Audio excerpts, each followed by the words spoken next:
A few moments later. Assalamualaikum warahmatullahi wabarakatuh. Hai teman-teman semua, selamat datang di channel saya. Kali ini saya akan membahas tentang memahami pasar. Sebelum itu, perkenalkan, nama saya Irma Febriani Puspita dari kelas 11 Bisnis Digital 1 absen 19. Yang pertama ada pengertian pasar menurut 3 ahli.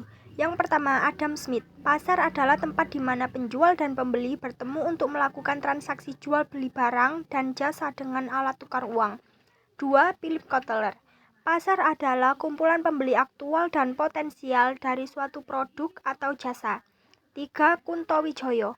Pasar bukan hanya sekedar tempat tetapi juga mekanisme yang dapat menata kepentingan pembeli terhadap kepentingan penjual.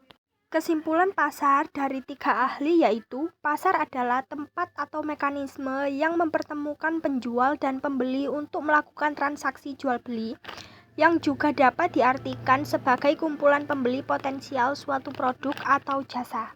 Ciri-ciri pasar ada 6, yaitu 1. Penjual dan pembeli. 2. Barang atau jasa yang diperjualbelikan. 3. Terjadinya interaksi. 4. Ada kesepakatan harga. 5. Terjadinya interaksi. 6. Keterbukaan informasi. Peranan pasar ada 7, yaitu 1. Sarana distribusi barang. 2. Penentu harga. 3. Pendorong pertumbuhan ekonomi.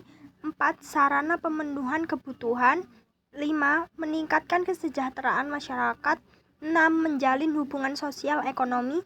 7. Sebagai sumber pendapatan negara dan daerah. Klasifikasi pasar berdasarkan wujud.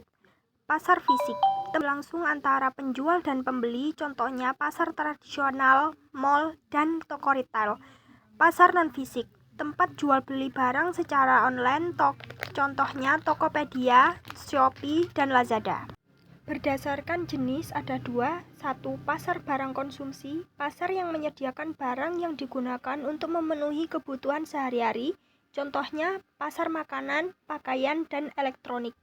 2. Pasar barang modal, pasar yang menyediakan barang yang digunakan sebagai input produksi bagi perusahaan, contohnya pasar mesin, peralatan, bahan baku.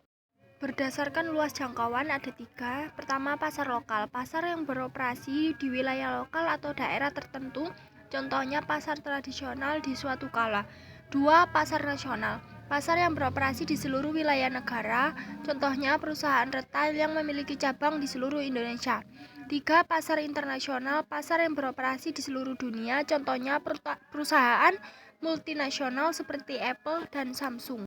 Berdasarkan waktu operasional ada 2, yaitu pasar harian, pasar yang beroperasi setiap hari, contohnya seperti pasar tradisional yang buka setiap hari.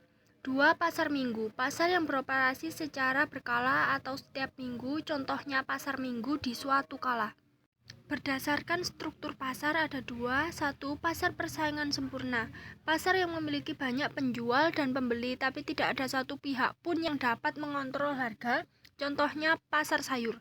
2. Pasar monopoli, pasar yang memiliki satu penjual sehingga penjual tersebut memiliki kontrol penuh atas harga, contohnya Plan di Indonesia.